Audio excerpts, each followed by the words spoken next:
چې څومره دا بیسیک شیونه دي او بیا وروسته دغه یوزر انټرفیس شیونه دي، ګرافیکل یوزر انټرفیس دي. په دې ټولو برخو کې ویډیوګانې شروع کوم. خو اوس د جاوا په باره کې لنډ معلومات. جاوا هم د څو نورو ژبو په څیر باندې د پروګرامینګ یوه ژبه ده لکه سی او سی پلس پلس او دا شیونه. او جاوا چې دا خپل فیچرز لري، خپلې ځانګړتیاوې لري او نظر نورو ژبو ته د همغو په وسیله دا بیله ده. جاوا چې دا په ابجکټ اورینټډ ده، یعنی دلته چې کومه ډیټا کاریږي د ابجکټ په شکل باندې کاریږي. او دلته کلاس بیس ده. کلاس بیس معنا ده چې دا کوم ابجکټ چې مشترک خواص لري هغه بیا د یو کلاس لاندې راوستل کیږي، چې وروسته بیا مفصل په دې باره کې موږ غږیږو. او بل چې دی رایټ وانس اینډ رن آلویز معنا د دې معنا ده چې کله د جاوا کود یو ځل ولیکل شي او دا د کمپایل شي او معیاري بایټ کوډ ته واوړي، نو بیا د هغې نه وروسته موږ کولی شو چې دا په هر رقم ډیوایس باندې رن کو. بیا دوباره د کمپایل ضرورت نشته ده. دا د جاوا بله ګټه ده. زه د استعمال ځایونو ته په مختلفو برخو کې کاریږي، چې د هغې د جملې څخه انډرایډ اپس دي. څنګه چې پوهیږو د موبایل اکثر اپلیکیشنې په انډرایډ اپریټینګ سیسټم کې جوړیږي، چې کوډینګ د دغه اپلیکیشنو په جاوا کې کیږي. بل د ویب سرور دی، په ویب سرور کې هم د دوی څخه ګټه اخیستل کیږي. او په بزنس اپلیکیشنو کې چې بانک سیسټم شو، نور لوی اپلیکیشن، لوی سیسټمونه، غټ سیسټمونه، دوی کې هم د جاوا څخه ګټه اخیستل کیږي. بل چې دی ټولز اپلیکیشنې چې دي، هغه ټولز چې موږ هغې نه د نورو شیانو په برخه کې کار اخلو، لکه نیټ بین، اکلیپس، انټیلیج آیډیا، دا شیونه چې موږ پکې اوس د جاوا کود لیکو او کود رن کوو، دا هم اصلا په جاوا کې لیکل شوي دي. او اوس هم راځو د جاوا د کوډ برخې ته، چې څنګه خپل کوډ پیل کوو. د کوډ د پیل نه مخکې باید موږ څو کارونه وکړو. یو د هغې څخه د جي ډي کې ډاونلوډ دی. بغیر د جي ډي کې د ډاونلوډ نه موږ نشو کولی چې خپل پروګرامونه رن کړو، نو دا ډېر ضروري دی.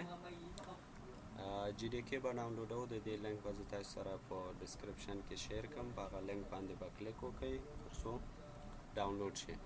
جي ډي کې د ډاونلوډ دپاره چې کله لینک باندې کلیک وکړئ، نو تاسو به دقیقاً دغې صفحې ته راشئ. په دې برخه کې تاسو په دې جاوا باندې کلیک وکړئ، د پاڼه باندې. د هغې وروسته تاسو د بلې صفحې ته راځئ. په دې کې به تاسو لومړی د اکسپټ لیسنس اګریمنټ دا به ورسره اکسپټ کړئ. هغې نه وروسته دلته د مختلفو اپریټینګ سیسټم دپاره لینکونه دي، نو تاسې نظر خپل اپریټینګ سیسټم ته هغه کلیک کړئ. موږ اکثریت وینډوز کاروو، نو موږ د وینډوز دپاره په دې لینک باندې کلیک کوو. د لینک د کلیک نه وروسته موږ ته د ډاونلوډ اپشن راځي. کولی شو د دې ځای څخه یې ډاونلوډ کړو. چونکې زه وختي لرم، نو ضرورت نشته دی زما دپاره چې ډاونلوډ یې کړم، نو زه به کینسل بټن کېکاږم. د جي ډي کې د ډاونلوډ څخه وروسته اوس موږ راځو د دغه ټولز څخه باید یو ډاونلوډ کړو، چې دا د اکلیپس دی، نیټ بین دی، انټیلیج آیډیا دی. دا هم ضرور دی ځکه د جاوا کوډ به موږ په دو کې لیکو، یو نه یو یې زموږ دپاره ضرور دی. زما وړاندیز تاسو ته انټیلیج آیډیا ده، دا ډاونلوډ کړئ. که غواړئ اکلیپس یا نیټ بین هم تاسو کولی شئ ټولو نه ګټه اخیستلی شئ. نو د اکلیپس او د انټیلیج آیډیا لینکونه به زه تاسو سره په ویډیو کې شیر کړم. د اکلیپس دپاره چې کله تاسو په لینک باندې کلیک وکړئ، نو تاسو به دې صفحې ته لاړ شئ. په دې صفحه کې تاسو کولی شئ چې د خپلې وینډوز مطابق هغه انتخاب کړئ، لکه 40 یا 32. نو چې کله په دې باندې کلیک وکړه تاسو به د ډاونلوډ باندې ته لاړ شئ. په دې ځای کې تاسو کولی شئ چې ډاونلوډ باندې کلیک وکړئ او خپل ایکلیپس ترلاسه کړئ. دا د ډاونلوډ اپشن دغه د دې ځای نه کولی شئ چې تاسو دا ډاونلوډ کړئ. چونکې زه یې لرم نو کینسل. د انټیلیج آیډیا دپاره چې کله تاسو کلیک کړئ تاسو به دې صفحې ته راځئ. په دې صفحه کې تاسو د وینډوز، ماک، لینکس هر یو دپاره تاسو بیل بیل لرئ. نو نظر خپل اپریټنګ سیسټم ته هغه انتخاب کړئ او بیا د ډاونلوډ بټن کېکاږئ. څو ثانیو کې د ډاونلوډ اپشن راخلاصېږي، چېرته چې موږ کولی شو چې دا فایل سیو کړو.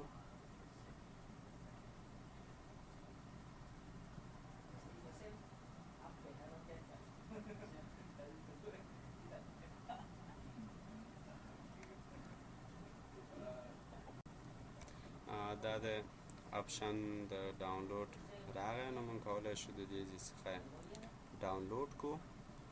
چونکې زه یې لرم نو د ډاونلوډ ضرورت نشته دی زما لپاره. زه به یې کنسل کړم.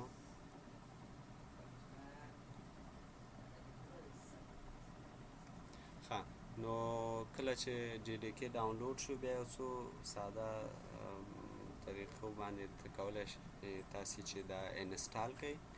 نو هغه اسانه دی، کولی شئ پخپله یې وکړئ، انسټال یې کړئ او بیا انټیلیج آیډیا یا ایکلیپس کوم چې ډاونلوډ کړی نو هغه هم آماده کړئ. انشاءالله په بله ویډیو کې به موږ خپل د کوډینګ برخه شروع کړو. نو دا ویډیو په همدې ځای پای ته رسوو. خدای دې وکړي چې تاسو دپاره ګټوره تمامه شوې وي.